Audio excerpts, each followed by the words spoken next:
delay. There is no strict line. Oh, this is like no. Says. Not so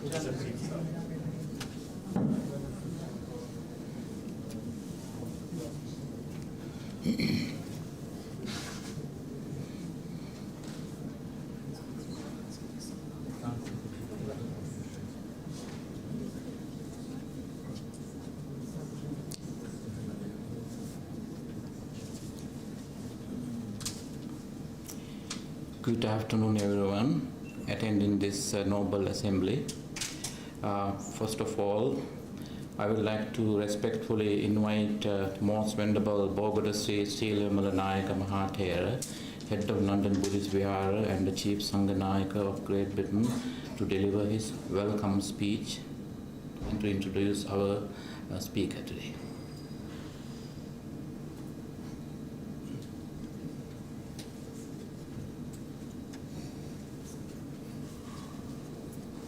Good afternoon, everyone. Venerable Mahasangha, dear friends in the Dhamma, thank you all for coming. We are gathered here today to celebrate the 159th birth anniversary of Anagarika Dhammapala, the founder of the London Buddhist Vihara. Anagarika Dhammapala was born on 17 September in 1864 in what is now Sri Lanka. He died on 29th April in 1933. For most of his adult life, he strived for the revival of Theravada Buddhism, and this became his life's mission. And the foremost goal of his mind was for Buddhists to regain control and management of the site at Buddhagaya in India. Anagarika Dhammapala founded our London Buddhist Vihara in 1926, and it was the very first Buddhist monastery in the UK, for which we are grateful. Every year, to honor his achievements, we monks and devotees of the Vihara organize a celebration of his birth. This year, with the trustees and coordinators and supporters of the London Buddhist Vihara, we have organized this ceremony today, celebrations. So I am very pleased to announce that for this year's event, as our guest speaker, we are fortunate to have with us today Professor Emeritus of Bristol University, Dr. Rupert Grethin. Professor Grethin, I'm very grateful to you for accepting our invitation. I contact Dr. Indaka Vibhanga, one of your students, and I asked for his to help to make contact with you. So thank you, Indaka, for your successful coordination work. Some of you may remember Professor Grethin visited the Vihara on one previous occasion. I remember we had a Tripitaka seminar in 2019, and Professor Grethin was one of the main speakers for the event. Before his retirement, Rupert was professor of the Buddhist Studies in the Department of Theology and Religious Studies and co-director of the Center for Buddhist Studies at the University of Bristol. Since 2003, he is the president of Pali Tech Society. He holds a BA in Comparative Religion, a Master of Degree Buddhist Studies, and PhD in Buddhist Studies, all from the University of Manchester. In 1987, Rupert was appointed lecturer in Indian religions by the University of Bristol, and then in 2009 he was appointed as the Professor of Buddhist Studies. His main area of research is the history and development of Buddhist thoughts and practice in the Nikayas and Abhidhamma. His major publications include the Buddhist Path to Awakening and Sayings of the Buddha, new translation from the Pali Nikayas. Among his published books, The Foundations of Buddhism is frequently used in university level classes on Buddhism in English-speaking countries. Professor is practicing Buddhist. He initially studied meditation in Samudra Trust organization, which has its roots in the meditation practice of Nai Boonman, a former Thai Theravada Buddhist monk. He has led classes on mindfulness of breathing in Bristol since 1990. Today, the topic of our professor's talk is dependent origination from moment to moment. Without taking up any more of your time, now I would like to invite Professor Rupert Grethin to deliver his talk today. Thank you.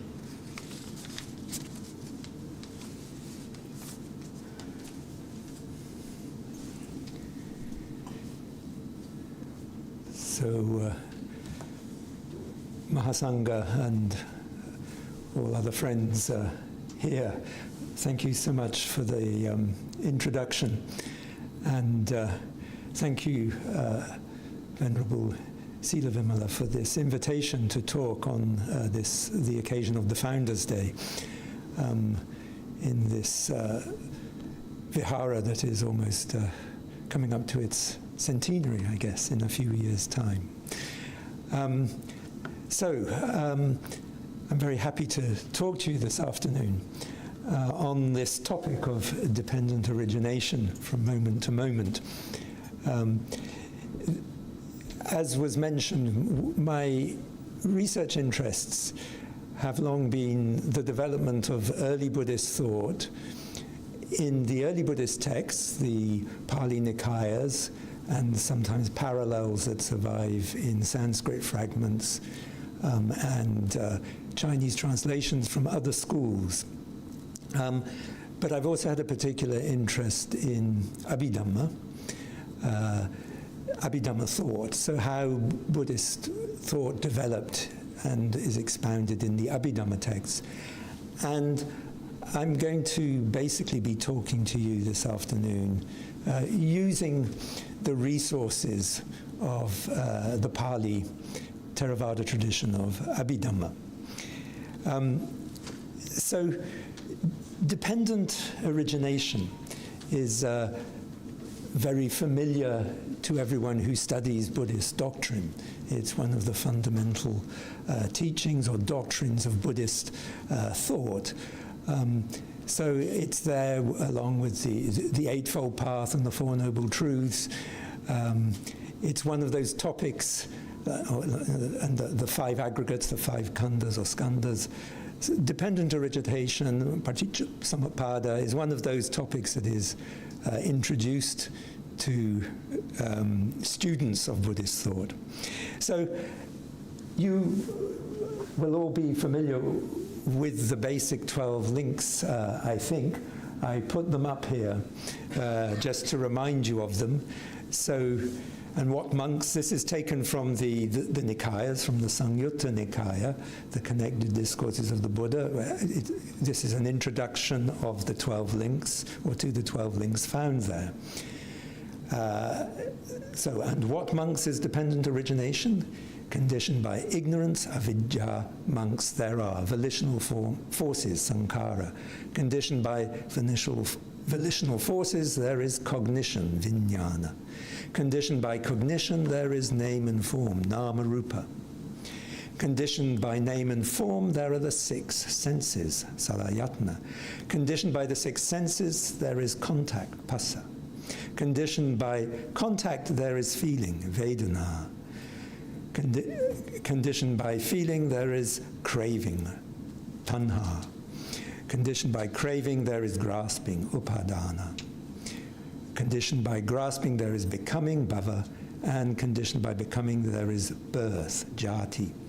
Conditioned by birth, there is old age and death, jara marana. Grief, lamentation, pain, and despair come into being. Such is the origin of this whole mass of suffering. So this is what we are all familiar with.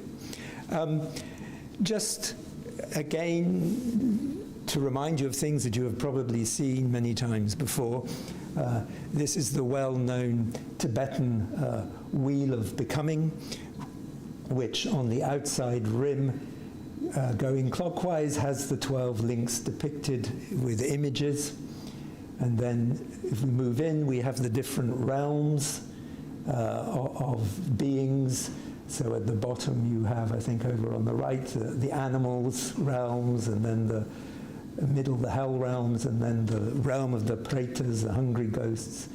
And then at the top, going up, I think the human realm there, and the deva realms, and then you see the asuras attacking the deva realms. So you have these different realms of being. And of course, dependent origination, the links explain how beings get tangled in the round of being. And in the middle, in this, right in the middle, you have a cockerel, a snake, and a boar, which symbolize greed, hatred, and delusion, which are basically encapsulated by these 12 links. So there's an ancient tradition of depicting dependent origination in this this kind of circular painting, this bhava chakra, in Tibetan tradition. But it's not confined to Tibetan tradition. Actually, it's a very old tradition that we find evidence of in India itself. These are the famous caves at Ajanta in Maharashtra in India,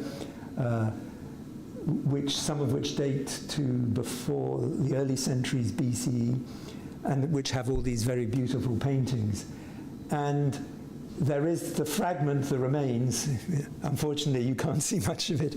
There is a painting of the wheel of life, the bhava chakra, in the Ajanta caves, which must date to, I can't remember exactly, I think they dated to around 3rd or 4th century of the Common Era.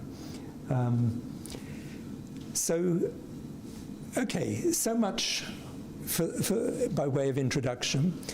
To continue with kind of what is basically well known about dependent origination, we find in Buddhist exegetical literature, commentarial literature, for example, in the works of the famous Buddhist commentator Buddhaghosa, in his Visuddhimagga, or Path of Purification, we find, if you like, a classic presentation of the 12 links of dependent origination, in which they are spread out, the 12 links are spread out over 3 lives. So again, this is quite well known. People who study Buddhist thought are quite familiar with this, I think. So as you see on the slide, you divide it up into 3 lives. So you think of your past life is what you did in your past life was conditioned by ignorance, and so what you did is the volitional forces, the karma, the good deeds, the bad deeds, the pin and the pap,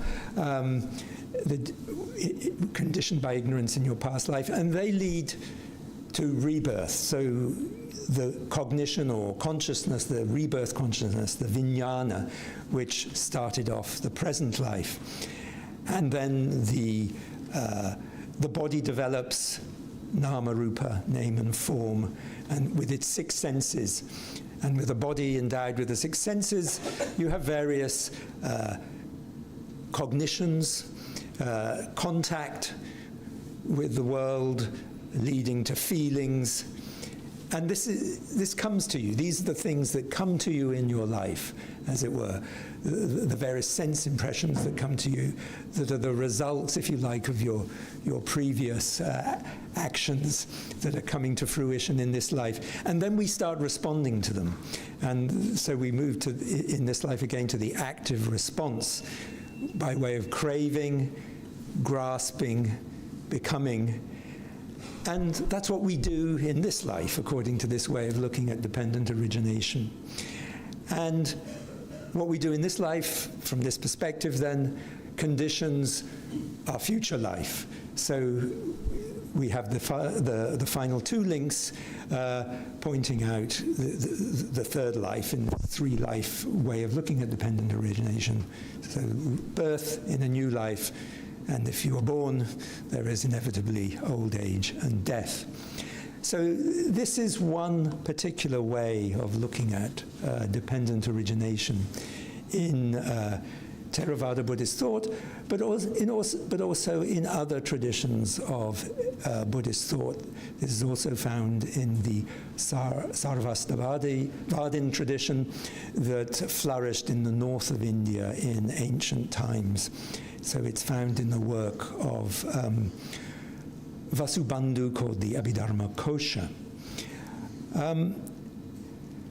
But what is interesting is that this is only one way of looking at dependent origination in the ancient exegetical texts. There are other ways.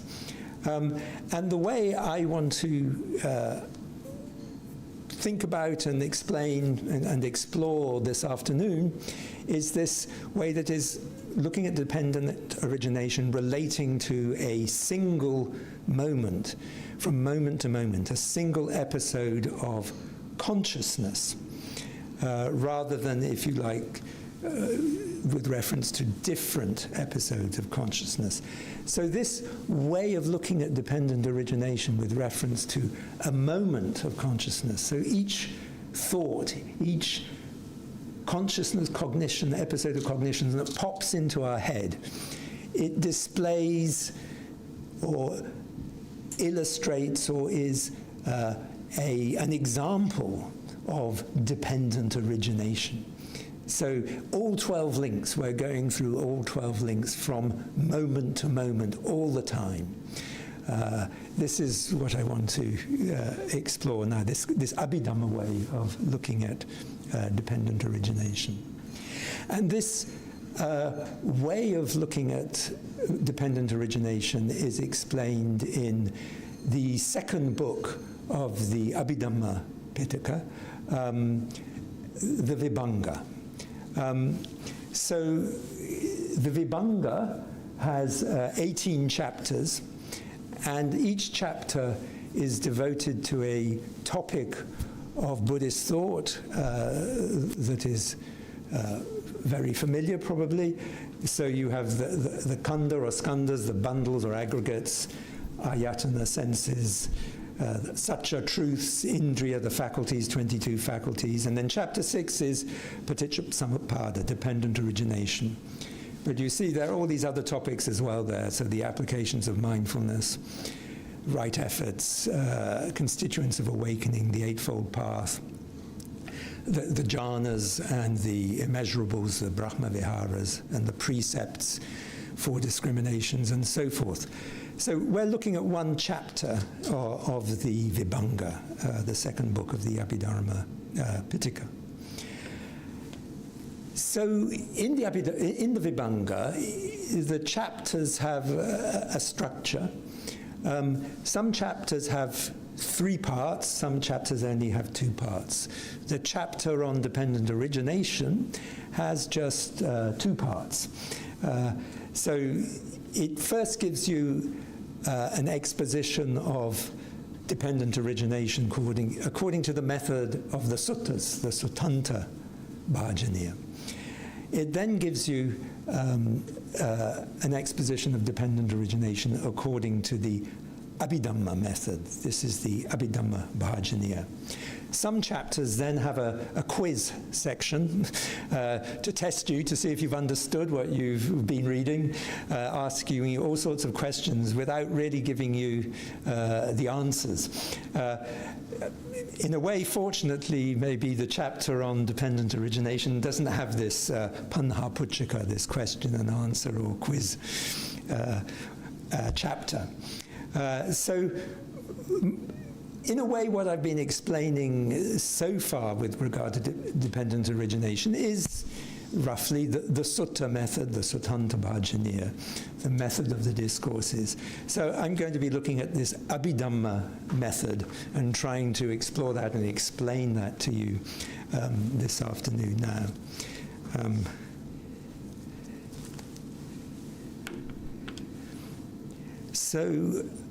Okay, to understand the Abhidhamma method of dealing with dependent origination in the Vibhanga, you have to go back to the first book of the Abhidhamma Pitaka, the Dhammasangani.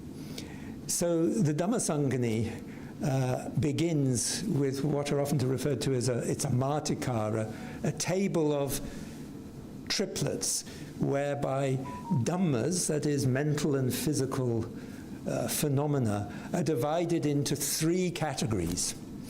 And it begins, there are dhammas, there are mental and physical things, that some of which are skillful or kusala, punya you can say, some of which are unskillful, akusala, so that's, so papa, and then some of which are indeterminate, avyakata.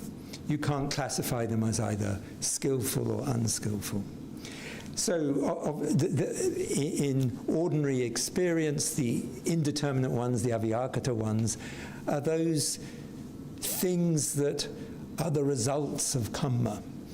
So it is what is in our experience that is a result. It kind of comes to us. It's not what we do. That is, so the skillful dhammas and the unskillful dhammas are our kamma, the things that we do actively, either skillfully or unskillfully. The indeterminate dhammas are typically the things that are happening to us, coming to us as a result of kamma. So the Dhammasangani says which things are skillful, which things are unskillful, which things are determinate. And then it answers these questions. It has a whole set of other three categories which needn't concern us this afternoon. I just put a few of them there. It has a set of 22 of these categories of three for dhammas, of ways of dividing things up into three categories. We're concerned with this first one. So when the Dhammasangani begins, it says, which dhammas are skillful, which dhammas, which things, mental things, physical things are unskillful, which are indeterminate. And then it says, it always approaches things from a momentary perspective. It says, well, when you have a thought, when you have an episode of cognition that arises in your mind, at that time, these things in your mind will be skillful, and then it lists them. These things will be unskillful. When you have a particular episode or cognition. So it's a momentary arising of a consciousness. So obviously, as you're sitting here now this afternoon, you're having a whole stream of episodes of cognition. That's what your mind is, one after another, very, very quickly, so rapidly that it seems as if it's just a flow. But each one is a separate arising or episode of cognition. And each one arises, according to the Abhidhamma method, by way of dependent origination, can be looked at as arising by dependent origination. So that's the overall structure of the Dhammasangani, which the Vibhanga picks up. Now, the Dhammasangani classifies episodes of cognition into skillful episodes of cognition, unskillful episodes of cognition, and indeterminate episodes of cognition. So resultant episodes of cognition. So when you have a generous thought, you are having a skillful episode of cognition. When you feel angry, irritated with someone, you're having an unskillful episode of cognition. When you see something, hear something, smell something, taste something, in the moment before you react to it, you are having an indeterminate episode of cognition. You're experiencing the result of your karma. So the immediate sense cognition is the result of your kamma. And it may be the result of good kamma or bad kamma. If you see something nice, it's the result of your good kamma. If you see something not so nice or pleasant, it's the result of your bad kamma. They're the same with each of the senses. But of course, as soon as you've had the sense cognition, you react. Before you know it, you're either saying, "Oh, that's nice, I want more of it," or you're saying, "Oh, I don't like that, go away." So you're reacting. But that's sort of how the Dhammasangani understands these episodes of cognition.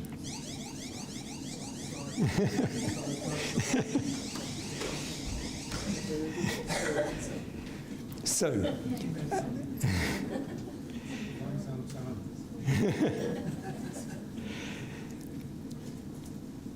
So the Vibhanga takes this up. You're not expected to read the Dhammasangani comes up with a scheme of 89 different types of skillful, unskillful, and indeterminate episodes or categories of cognition. And I just give it to you as a table to give you a sort of sense of it. I'm not going to talk in detail about it. But let's go to the Dhammasangani's first episode of unskillful cognition. So it says, it asks the questions. It says, which dhammas are unskillful? It says, at a time when an unskillful episode of consciousness, accompanied by happiness, good feeling, and associated with a view, a kind of fixed, opinionated type of consciousness, then at that time there is contact, that's the Dhamma, feeling, recognition, volition, consciousness, thinking, examining, vitakka vichara, joy, piti, one-pointedness, ekaggata, chittas ekaggata, vigor, virya, life, jivitindriya, wrong view, micchaditi, greed, lobha, delusion, moha, shamelessness, hiri, and disregard for ahiri, and disregard for consequence, anotapa. So these are all the unskillful capacities in your mind that arise at this moment when you have a consciousness rooted in greed that arises in your mind. And so the Vibhanga takes this up and applies dependent origination to it. So it starts with exactly the same question as the Dhammasangani. Which dhammas are unskillful? And it says, at a time, at a moment, when an unskillful episode of consciousness, accompanied by happiness and associated with view, has arisen, then at that time, conditioned by ignorance, there is the volitional force. Conditioned by the volitional force, there is cognition. Conditioned by consciousness, there is name. Conditioned by name, there is the sixth sense. Conditioned by the sixth sense, there is contact. Conditioned by contact, there is feeling. Conditioned by feeling, there is craving. Conditioned by grasping, there is craving. Conditioned by grasping, there is becoming. Conditioned by becoming, there is birth. Conditioned by birth, there is old age and death. Such is the origin of this whole mass of suffering. So it applies dependent origination to this momentary arising of a thought, an unskillful thought rooted in greed, attachment. So it then explains it. You see that there are some slight differences with the standard explanation of the 12 links of dependent origination. For a start, the second link is in the singular. It's just not sankharas, sankhara, it's just sankharo. So it's the volitional force, which it says is the cetana, the will, the intention that drives kamma, that in effect at the mental level is your kamma. It then says there's a cognition, the particular cognition that's arisen. And then instead of saying there is name and form, it just says there is nama, there is, as we might translate, name, because it's talking about, not at this point, it is not talking about the body, it is talking about just the arising of this particular consciousness. So it leaves out Rupa at that moment in this analysis. And it says that, it defines that the name and form it's referring to is the feeling, recognition, and volitional forces, all the things that make up this momentary episode of consciousness. And it then says there is just the sixth sense, rather than the six senses, because again it's talking about the sixth mind sense, because it's dealing with a moment of cognition. The rest of it is fairly similar. Contact, feeling, it tells you what the feeling is, and it's, in this particular case it's somanasa, a happy feeling. There is craving, which it also equates with greed or raga or lobha. And then the grasping bit, it creates the upadana, it equates with the view, ditti. So the wrong view, the holding on to an opinion about things, that this is the way things are in a kind of fixed way, this upadana. Then we have becoming, which is understood again as the accompanying mental factors that have arisen in this momentary episode of consciousness. And then when we come to birth, it says, well, birth is referring here in this context to the arising, the birth of these dhammas coming into being by conditions. And then the old age and death is the way that those dhammas, your thought immediately arises and then decays and disappears for another episode of cognition to arise. Such is the origin of this whole mass of suffering. So in this, it's all in this momentary arising of a thought. Now, the Vibhanga now is going to go through all the different types of thought that you find in the Dhammasangani and analyze each one of them by the scheme of dependent origination. So this first one is, if you like, more conventional, it's more familiar than some of the others. So we have one here, the next one that the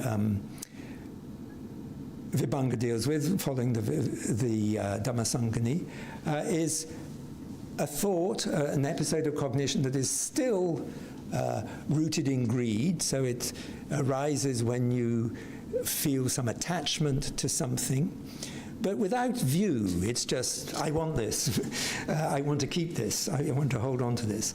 So it's exactly the same as the previous one, except that at number 9, where we had upadana, well, it says there's no grasping exactly, because in the previous one, grasping was associated with the idea of a view, having a, it's when you grasp at a view about the world, and so you have grasping there.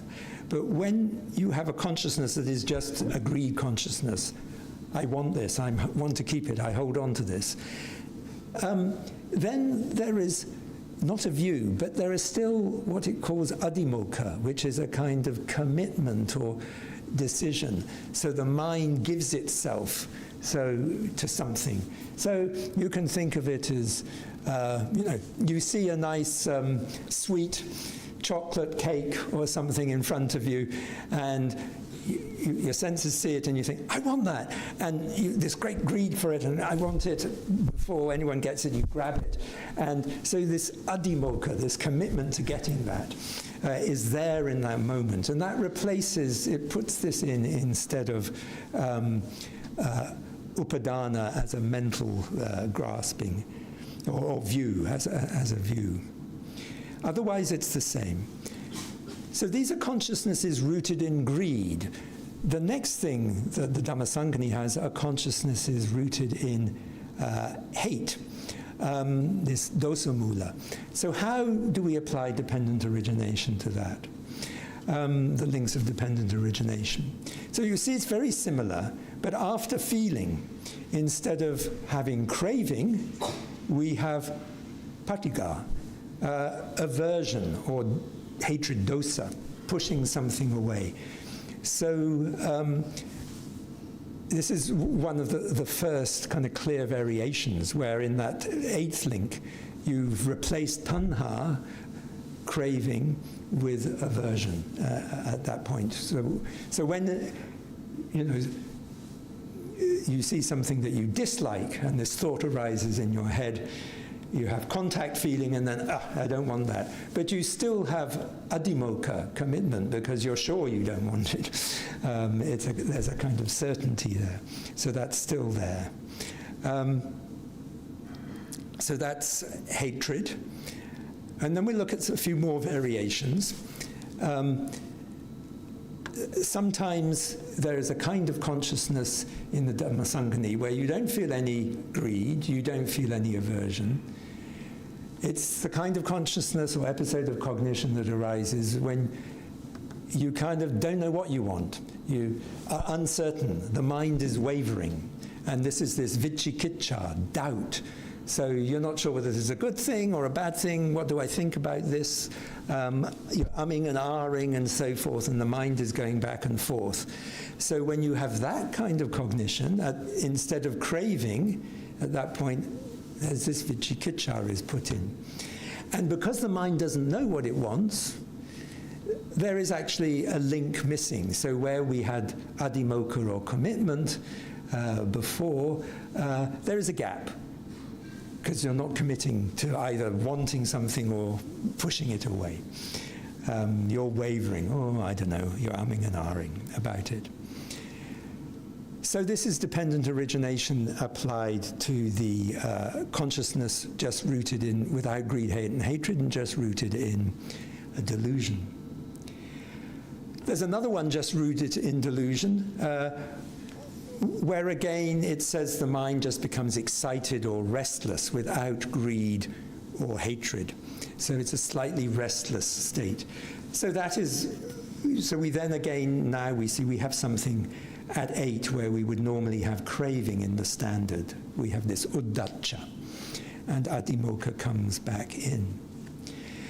So we've looked at skillful and we've looked at the unskillful consciousness now. Now we're going to see how dependent origination is applied to a skillful consciousness. Consciousnesses that are not rooted in greed, hatred, or delusion, but are rooted in generosity, non-attachment, and wisdom. So we see that in the first place, when a cognition arises, so this is when you're you do something friendly or generous, and this thought arises of generosity and friendliness towards other beings, when that arises in your mind, instead of ignorance as the first link, it says, it gives the 3 skillful roots, kusala mula. So, alobha, adosa, amoha. The lack of greed, the lack of hatred, the lack of delusion, these positive qualities, if you like, of non-attachment, generosity, and understanding. The rest is very similar, but up until we get to 8. So normally in the dependent origination sequence, after feeling, it says craving arises. But this is a skillful, good episode of cognition.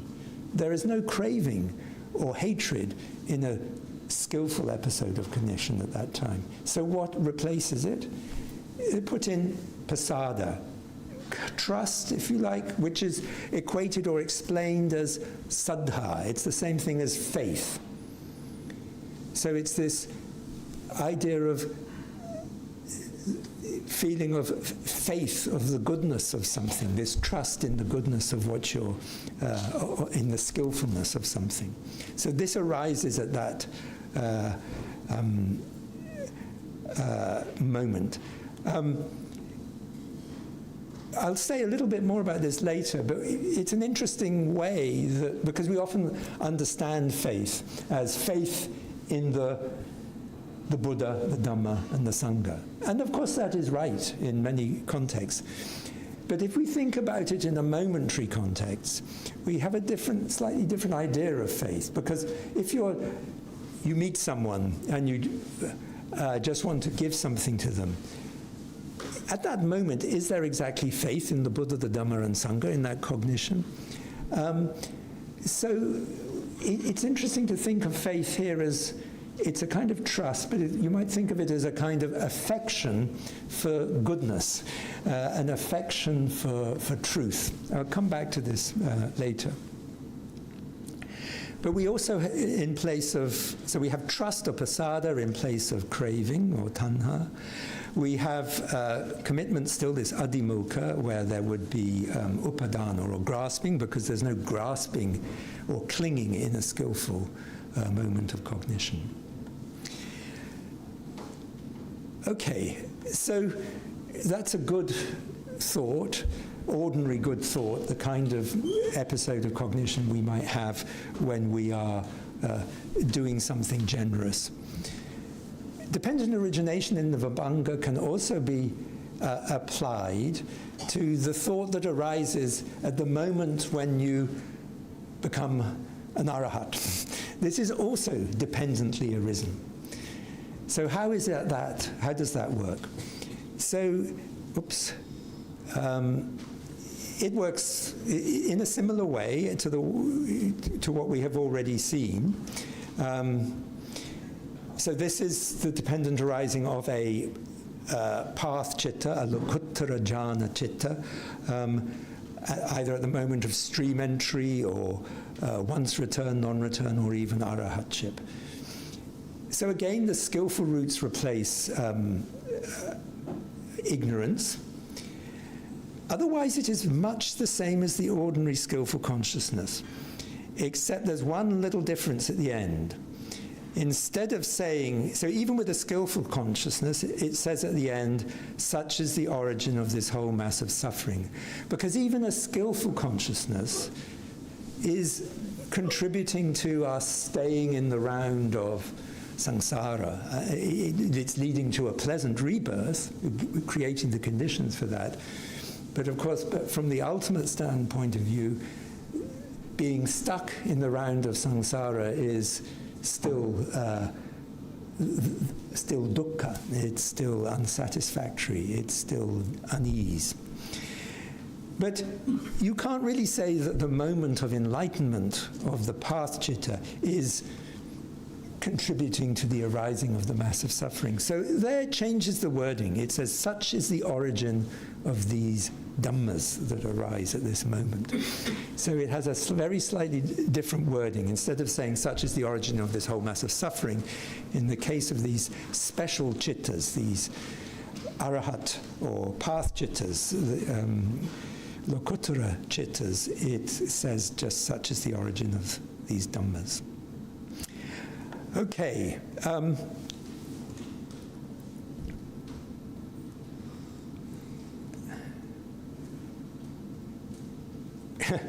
The Dhammasangani, I've given you the basics now, but the Vibhanga loves to give more and more variations and say, well, we could also look at it in a different way. This is the nature of the Abhidhamma. And this, of course, is what sometimes makes people feel slightly weary of the Abhidhamma. Oh, more details or whatever. But actually, when you contemplate the little variations, they're quite interesting because they're always trying to tell you that things are following the same pattern. There are patterns in the world that are basically the same. And this is what it's saying with dependent origination. This pattern of dependent arising applies to everything you think, say, and do. It's in everything you think, say, and do from moment to moment. So although there's this same pattern, it's also varying and very complex and nuanced. There are all sorts of subtleties and little variations to this pattern. So just it goes back and says, well,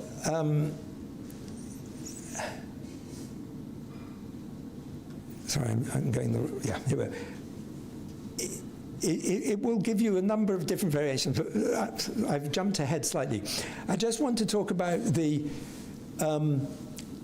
types of consciousness that you have, which I mentioned before, when you have a sense consciousness before you react to it. So you see something, you smell something, you taste something, you hear something. And before you react to it with either aversion or greed or with generosity, non-attachment, before the skillful or unskillful reaction comes, what's the nature of that in terms of dependent origination? And here, the dependent origination is it's kind of pared down. So you see there are only 9 links given instead of 12. There's no ignorance conditioning it at that point, because at that point, this kind of consciousness it's not skillful or unskillful, so there's not ignorance present in the mind at that particular point. It's still driven in a way, so there's just the volitional force, but there's also no craving or aversion. So that's left out, and there's no grasping. So we have certain links left out at that moment when that kind of consciousness arises.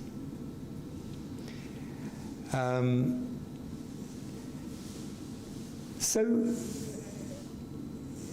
we have these variations which the Vibhanga gives. I just want to sum up here on this slide the kind of way the Vibhanga substitutes things for the usual 12 links. So the usual 12 links are ignorance, and quite often we have that in the Vibhanga. When it's an unskillful consciousness, we have ignorance. But when it's a skillful consciousness, it substitutes skillful roots for avidya. Under feeling, it sometimes explains it as happiness, unhappiness, or neutral feeling. Under craving, as we've seen, we have greed. We sometimes have aversion instead. We sometimes have doubt. We sometimes have excitement. We sometimes have faith. Under grasping, we will have sometimes view and sometimes commitment instead of grasping. So these are the variations that we find in the Vibhanga. How to explain this? Well, a lot of this stuff in the Vibhanga is actually drawn from the sutta material, from the Nikayas. It's trying to make sense and use things that come from the earlier discourses of the Buddha. So we find in the Chula Vedalla Sutta this explanation of how greed is associated with happy feeling, aversion is associated with painful feeling, and ignorance, being uncertain, is associated with not painful, not happy feeling. So that's fairly straightforward why we get these different feelings put in,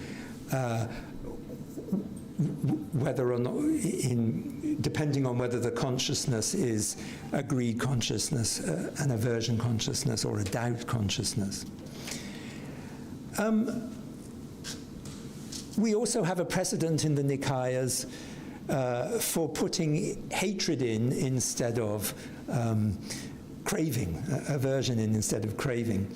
Because in the Mahanidana Sutta it says, craving leads to searching after things, which leads to acquisition, which leads to judgment, which leads to desire, which leads to clinging, which leads to holding on, which leads to miserliness, which leads to protecting, which leads to taking up weapons and squabbles and disputes and all kinds of unskillful dambas.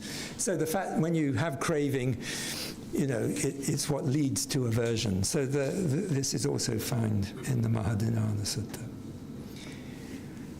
And the fact that grasping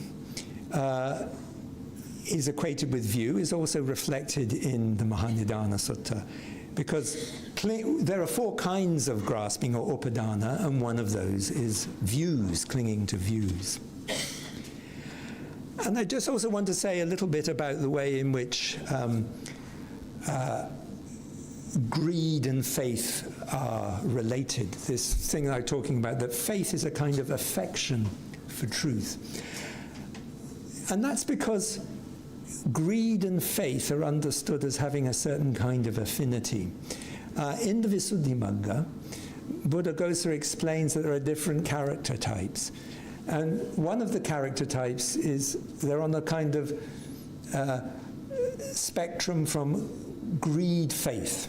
And he explains this in this way. He says, in one of greedy temperament, when skillful consciousness occurs, faith is strong because its quality is close to that of greed. Therefore, one of faithful temperament has an affinity with one of greed temperament. For just as greed is affectionate and not mean on the unskillful side, so is faith on the skillful side. Just as greed seeks out objects of the senses, so faith seeks out the qualities of virtue, and so on. Just as greed does not give up what is unhelpful, so faith does not give up what is helpful. So this explains the way Abhidhamma psychology understands this kind of affinity between greed and faith. Because greed is sort of saying, I want this, I want more of it. And faith is also saying that, but in a more skillful, constructive, less selfish way. So this is why independent origination, where we come to craving, in a skillful consciousness, they put in faith.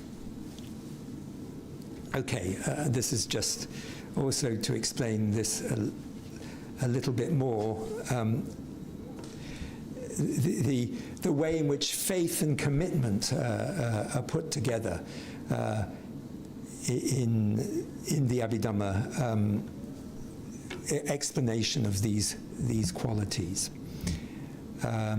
So that's why faith leads to commitment. I'll read you this. So faith, its characteristic is having faith or trusting. Its function is to bring mental clarity or composure like a water-clearing gem, or to leap forward as when crossing a river in flood. It appears as the absence of impurities or as commitment. Its immediate cause is any ground for trust or the constituents of stream attainment, such as hearing the true Dhamma. So the point is, this again shows the way in which the Vibhanga is keying into a more general Abhidhamma psychology in putting faith in place of craving, and adhimokkha or commitment in place of upadana or grasping in skillful consciousnesses.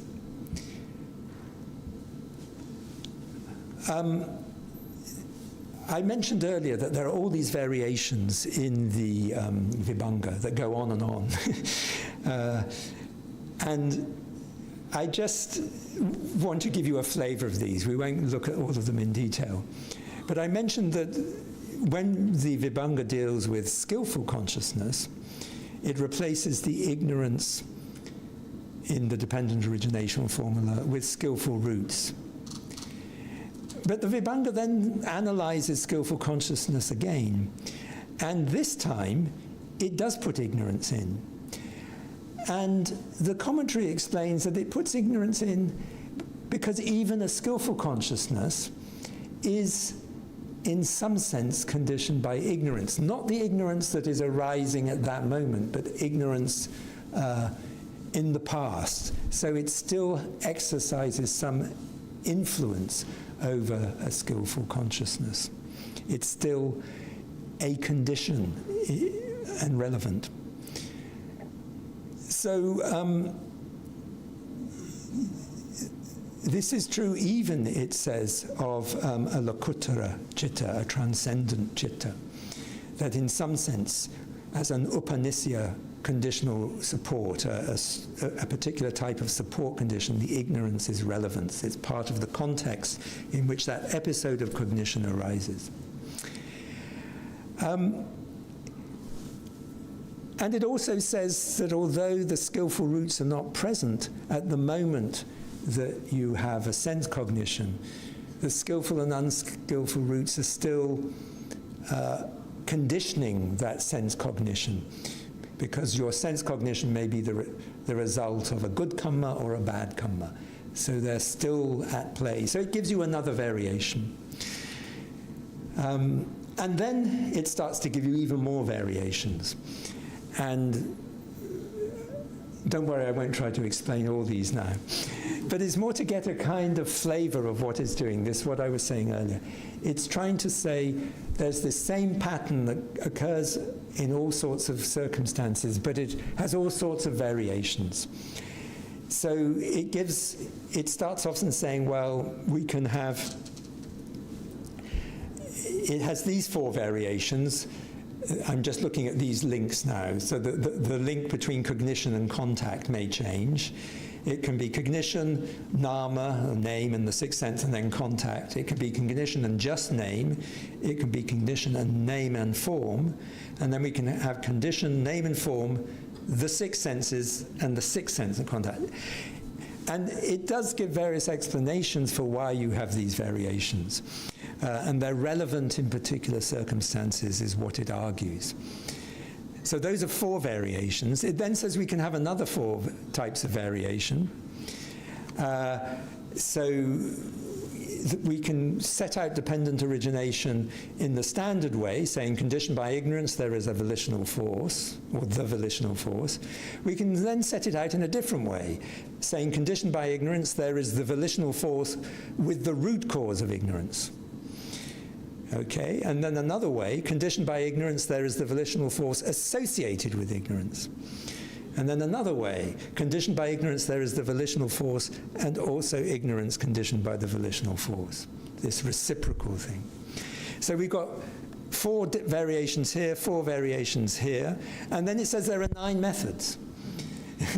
And you can begin dependent origination formula with the normal way, ignorance, but you can also put volitional formation in front, you can put cognition in front, you can put name in front, you can put the sixth sense in front, contact, feeling, craving, grasping in front. So we've got 9 more variations. And then it says each of those 9 variations can be done using these 4 times 4 previous variations. So for each arising of consciousness from moment to moment, there are 144 different ways you can analyze it. And I mean, given that the Dhammasankani gives you, well, it actually gives you more, but it gives you 89 basic types of consciousness, we could multiply the 89 types of consciousness by 144, which gives us 12,816, which means that the Vibhanga is setting out the dependent origination from moment to moment 12,816 times at least. So, as I say, this can be, you can think, oh, what's the point of this? It's very tedious and tiresome. But if you step back, it seems to me that it is making this point. There are patterns here. So this is where I come to my conclusion. What we have here, I think, is a way of being, I mean, I find it's kind of quite interesting. It's been neglected a little bit in the presentation of dependent origination. The way in which Buddhist exegetical sources bring out all these variations of dependent origination. As far as I know, there is no article that explains what I've just explained in the scholarly literature, what I've tried to explain.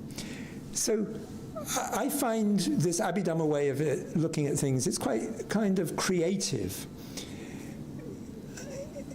It's showing you how there are these patterns that can be applied at in all sorts of different ways. My illustration would be, it's a bit like an oak leaf. All oak leaves are individual, yet all oak leaves are recognized as an oak leaf, are recognizable as an oak leaf, but each one is unique. So it's a little bit like dependent origination. So every moment of cognition that you have, every thought you have, greed, hate, delusion thought, or a skillful thought, is unique in itself, but it arises according to this pattern. It is still just dependent origination. It's just another example, and so it conforms to this pattern of dependent origination, even though this pattern can be, in one sense, infinitely variable, just as oak leaves can be infinitely variable. The other point is this, what I've put at the bottom, which I've called macrocosm, microcosm. So we started with dependent origination, and it's explaining how we go from one life to the next, to this life, to the next life, how this pattern of dependent origination is on this huge scale, this scale of 3 lives. But exactly the same pattern is then on this minute scale from moment to moment. It's exactly the same process operating from moment to moment. And I think that is also so what's being said, to try and sum it up with a little example, that you can put dependent origination on any scale you like, and it's the same pattern. So before you came and sat down here this afternoon to listen to me talking, you've been doing something. You'd all been doing busy in your lives doing something, okay? That's your previous life before the life that started when you came into this room. But depending on what you'd been doing beforehand, you came with a frame of mind. You might have just been having a terrible argument with someone when you came and sat down, so you might have been in a bad frame of mind. Or you might have been doing something very pleasant, and you might have come and sat down in a very good, still state of mind. It all depends. But you brought your state of mind, something of what you've been doing before, to this room as you sat down. And then you sat down in your chairs with that state of mind. You settled into your body in the chair. You began to settle your senses. So we're moving from, Nama Rupa, settling into the chair, settling your senses, beginning to listen to me talk and take in what's going on. So we're moving to the 6 senses and contact. And then as I was talking, a certain feeling would have arisen. So some of you might have been feeling, wow, this is really interesting. I wish this talk would go on and on forever and ever. I can't get enough of it. Others of you might have been thinking, what is this guy going on about? This is awful. And got a lot of aversion. At some point. Others of you will have fallen asleep in a dull state and not and suddenly, not go. So you would have gone through the stages of dependent origination as you sat here.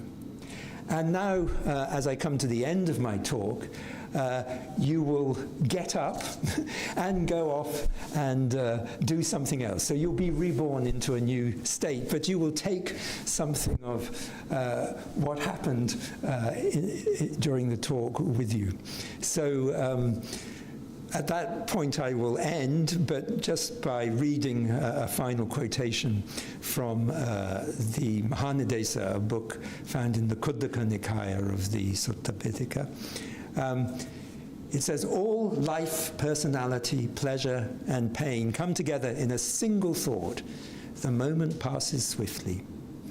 The bundles, the skandhas of one who dies or remains here in the world are all alike gone, never to be encountered again. Without the occurrence of thought, the world is not born. When it has originated dependently, it lives. With its passing, it dies. This is understanding in the ultimate sense. So, thank you for listening.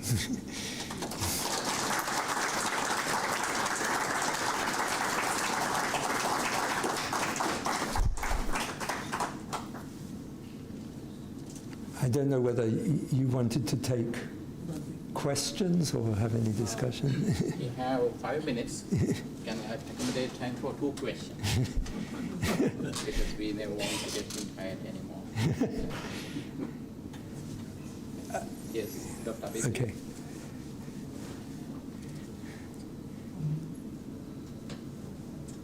Emphasizing too much on this moment to moment microcosm thing can lead one to materialistic views. This is the only life, that's the end of it.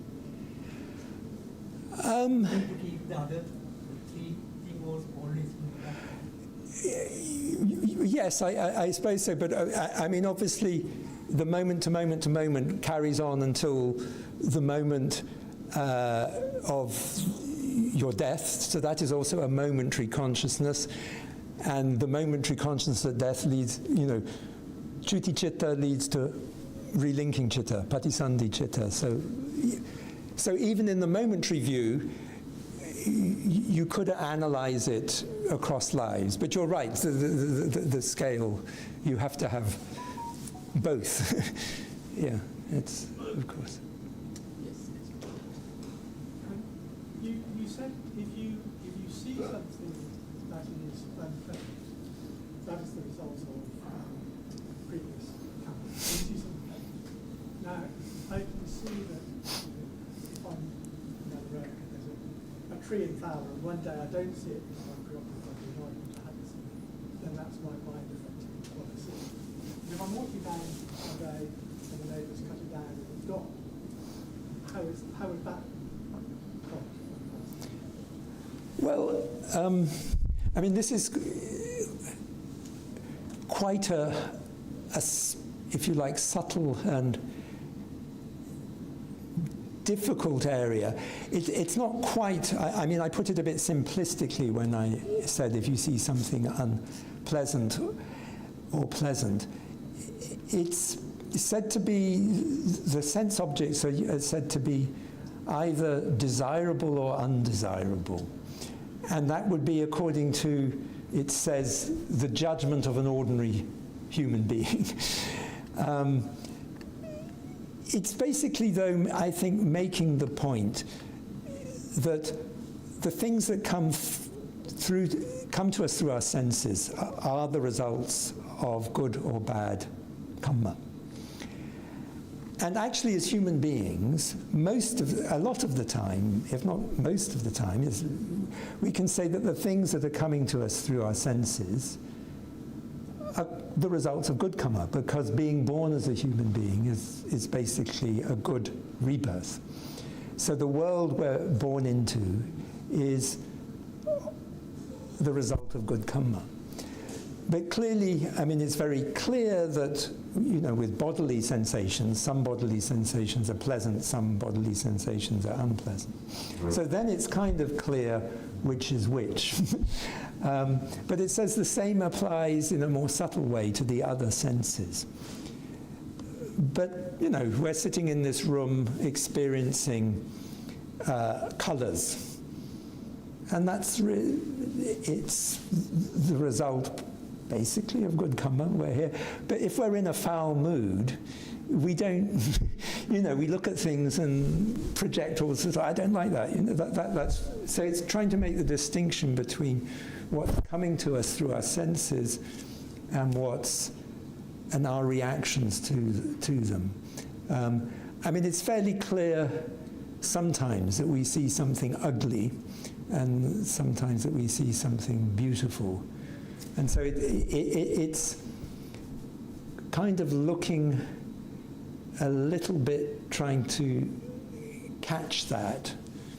I mean, I think we all have a kind of sense that some sites are more beautiful than other sites.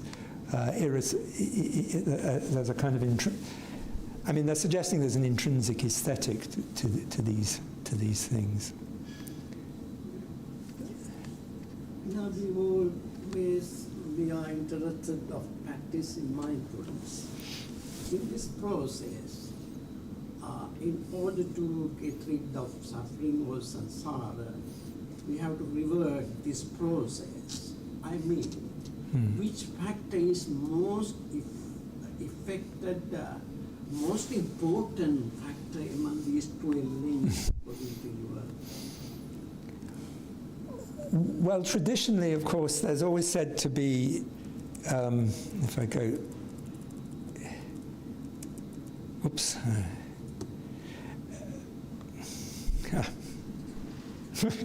I went too fast.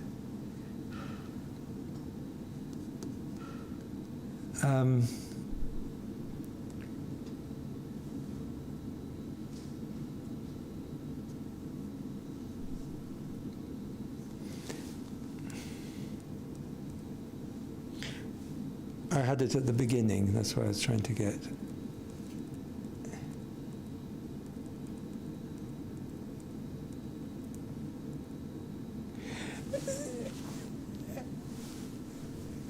So traditionally there is this gap, if you like, or opportunity between feeling and craving. So it's that point, I suppose, that when we're practicing mindfulness, we see an unpleasant feeling arising, but instead of going to aversion, we try to just watch it. Or we see a pleasant feeling arising, but instead of going to craving and wanting to hold on to it, we try to just watch the pleasant feeling and accept it for what it is. So I guess it is feeling, in a sense, being able to watch feeling in a kind of, with mindfulness, with wisdom, just to see it and be with it without trying to do anything to it. It seems to me is the point. And that works generally, but also, I mean, it makes it very clear, this kind of moment to moment, if you're sitting trying to practice mindfulness, you can be quite aware sometimes of this dependent origination from moment to moment, because something comes up and you suddenly realize that you are feeling aversion because something's come into your mind, or some pleasant feelings come out and you suddenly realize that you're feeling this attachment to it, you want it to go on. So I guess it's that pivot between feeling and how you respond to it. One more question. One of my favorites monk is Buddhist. Yes. I got professional. Buddhist says Jati means the birth is not in physical form. Jati is the concept of I, the rising of I. Yes. Is the birth. He says, as we have directed our attention to different dimensions, mental activities. Yes. Is that more applicable to this rising of dukkha? So, I mean, Buddhadasa, I can, of course, I think quite famously is quite well known because he criticized the way of interpreting dependent origination over 3 lives, and he emphasized more, I think, the kind of approach that we find in the Abhidhamma, though I think Buddhadasa maybe did it independently without direct reference to the Abhidhamma. It was more his own thought and experience. But I think what Buddhadasa says has quite a lot of affinity with this moment-to-moment approach. In the Abhidhamma moment-to-moment approach, as I said, they're saying that the birth is the arising of the Dhammas. I suppose in a... I would have thought that the idea of I would, in this view of things, would come in under upadana, so where you have view or conceit, ditti or mana, which is a variation in certain types of greed, chitta, where you kind of have the strong sense of yourself. I mean, in that fixed view of yourself, this conceited view. That's where I think the Abhidhamma would put the notion of I. So with at the grasping stage, rather than the jati stage. The Jamanicittas during that chapter. Yes. This concept of I may be innocent. Yeah, as a kind of object of the cognition. There's one from the back. From Lux. Oh, okay. So I'm struggling to understand what I can do about this. Yeah, this is good. Good question. Because these loops happen within milliseconds. Yeah, that's right. So one ignorant loop goes on to form a chain of thought. Yes. So, if I understand correctly, I can't really break it there and then. I can just watch it, even though it's an unwise activity. The next time it happens, because I've seen it. The next time it's a little less unwise, and the next time after that it's a little less unwise, until it dies down. Is that what we're supposed to be doing now with our meditation? I think so.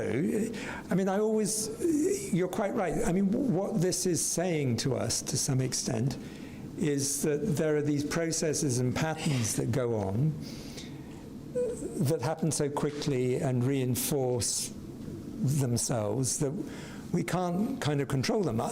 It would be easy otherwise, wouldn't it? I mean, we just say, okay, I'm just going to be skillful from now on. And we just make a decision, and life would be much easier. But we can't. So as I understand the whole principle of Buddhist, not just meditation, but Buddhist practice at all levels, is that it's a training, right? And it's a bit like just as you train a pet, a dog or a cat, by continually coaxing it until it basically behaves in the right way. That is what we're doing with our minds, because skillful patterns tend to reinforce them. I mean, this is the good news about dependent origination, is that if you can get into a skillful frame of mind, the pattern will tend to reinforce it.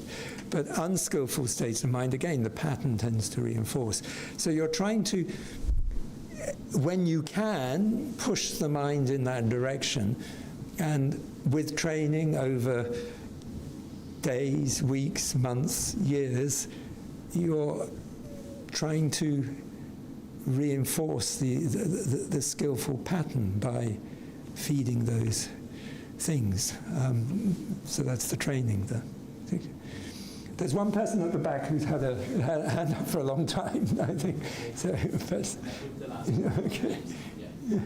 I wanted to ask, can we even be sure of the existence of a mind or a consciousness outside of our own experience and outside of our senses? Or is the mind itself and consciousness an illusion, much like all the qualities of those things that arise with our individual sense of having either of those things?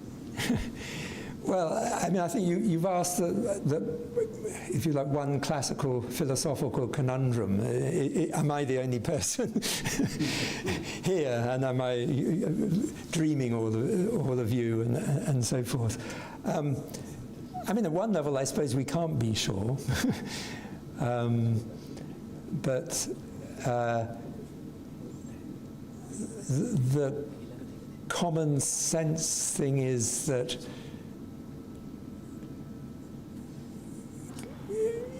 maybe that you know, there's consciousness going on and thought patterns going on here, and there's assumption that it's going on elsewhere as well, and that it's not just me. But you're right, there's a way in which we can't be absolutely sure of those things.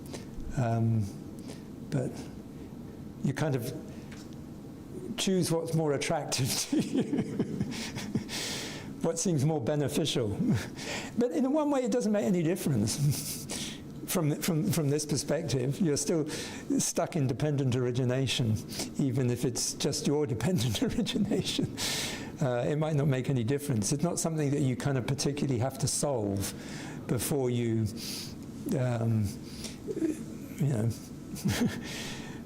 get on with life. You still, in the sense that you've still got to get on with life, and you've still got to deal with the stuff that's happening here and negotiate it and so forth. If I ignore G, then I would feel guilty later. This is the last final question. Thanks. Thank you. Just want to ask, you have all these sequences and these patterns Yes. you talked about. Have you ever thought about putting this into like a computer program so that you can come up with maybe a robot who's skillful, or you train it to be skillful, and it can be the go-to person for a human to, in a real-life scenario, to ask for when it's trained properly? I mean, I think, just as you can observe the weather and you can put weather patterns into a computer and model the weather and do simulations, but what we know from the weather forecasts and these models is that they're not entirely accurate. And I think you could obviously put some of these patterns and models into a computer, and you could do something with it. I mean, I'm still not convinced that a computer feels greed or faith or whatever. I mean, I think you could play around and produce some interesting things. And I have thought about, if I had the skills about, because the Abhidhamma famously, does have these patterns, and then it says, it sets up a pattern and then says, etc., and it doesn't explain it all. If you used a computer, you could probably get it to run out all these patterns. But I think in the end, these patterns, of course, are models. They're not reality, they're models that are useful. They're like a map. Maps are very useful, but we have to be very careful about mistaking a map for reality. It's not quite the same. And I would argue that putting them into a computer will give you a model that might be helpful, just as a map might be helpful, and tell us something, but we shouldn't think of the computer as our own minds. I was thinking maybe you can train the model in real life scenarios, so it needs some training. Yeah, I see. I see what you mean. It's just that whether you could get enough. It would be. I mean, you could do all sorts of things, I'm sure. Yeah, I see what you mean. Yeah. Okay. Yeah. Okay, thank you very much, because Professor has to travel a long distance again after this. So during refreshment, probably you may or may not bother him. No, you can bother me. It's all right. Okay, thank you. So that's all questions. Okay, thank you. So thank you again.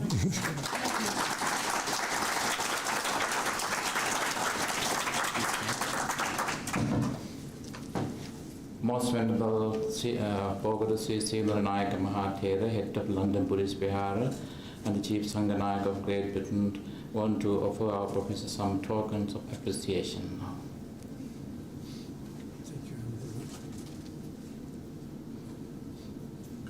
Please take a photo. Should I come? Yes, please. This book about how the world religions help to cope with COVID during the pandemic time. All the religions help to the devotees somehow to cope that alarming period. It's very interesting, sir. Especially this book I have ordered for you. And this book is a little bit heavy. This is the entire life of Alagarga. All a lot of pictures. This is a pictorial explanation about the life of and service of great Alagarga. So I would like to appreciate very much coming all the way from Bristol to here for delivering this wonderful, wonderful talk. I appreciate and my deep appreciation on behalf of the congregation. Thank you so much.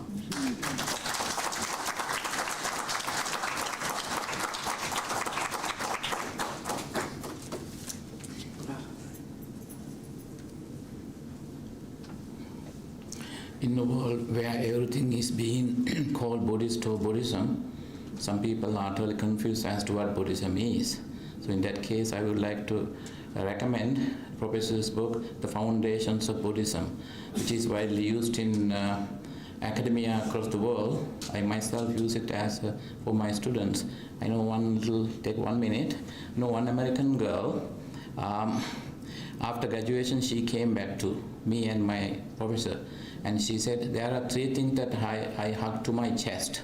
My teddy bear, and what the Buddha taught by Venerable Professor Rahula, and the Foundations of Buddhism by Dr. Grethin. Thank you.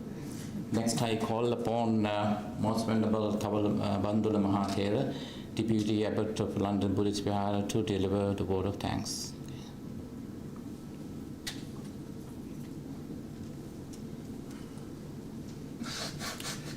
Venerable Mahasangha, dear friends in the Dhamma. So, on behalf of Most Venerable Bogarasiri Viranayak Thero, head of the London Buddhist Vihara, and volunteers and trustees of the Vihara, we would like to extend our heartfelt thanks to Dr. Rupert Grethin coming today and explaining about the dependent origination. It's a vast subject, so although I was not sitting here, but I was listening, because it is, you are talking about from every aspect of the Buddhist teachings. Everywhere you have touched it and also explained it very nicely. We know it is a deep subject to understand, but you have given a lot of thoughts and you have given a lot of understanding on the teachings. So we would like to thank you for that.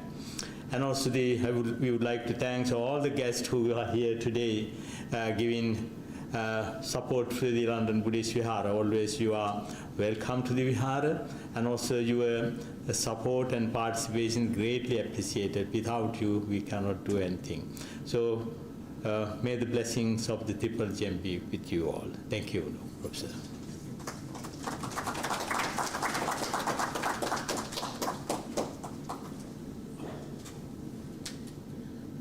The event is now over. Would you please everyone move to the main hall for refreshments? Thank you. Yeah. Oh. 1 minute. 1 minute.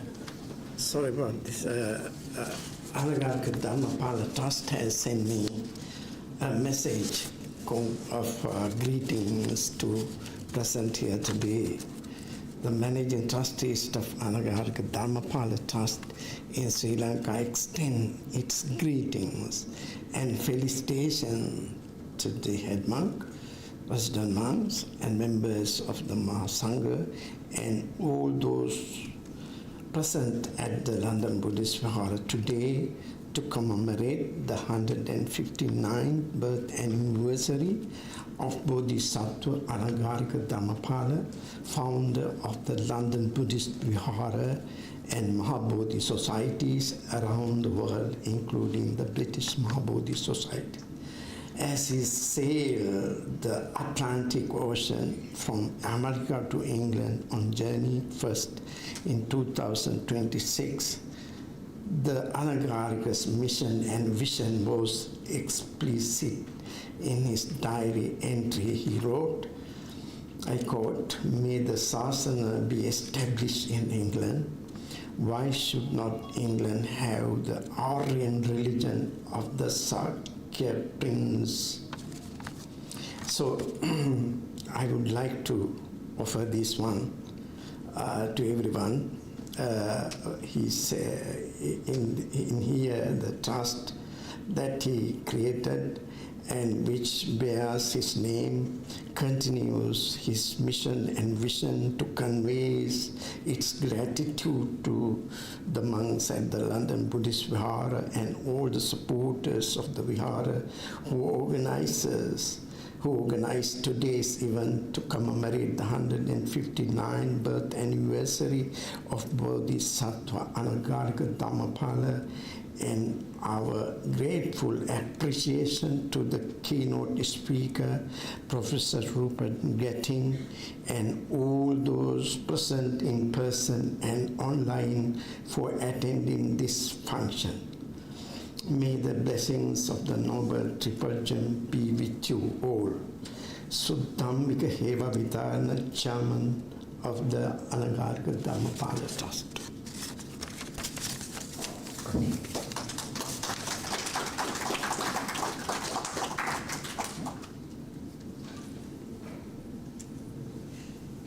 Please move to the main hall for refreshments.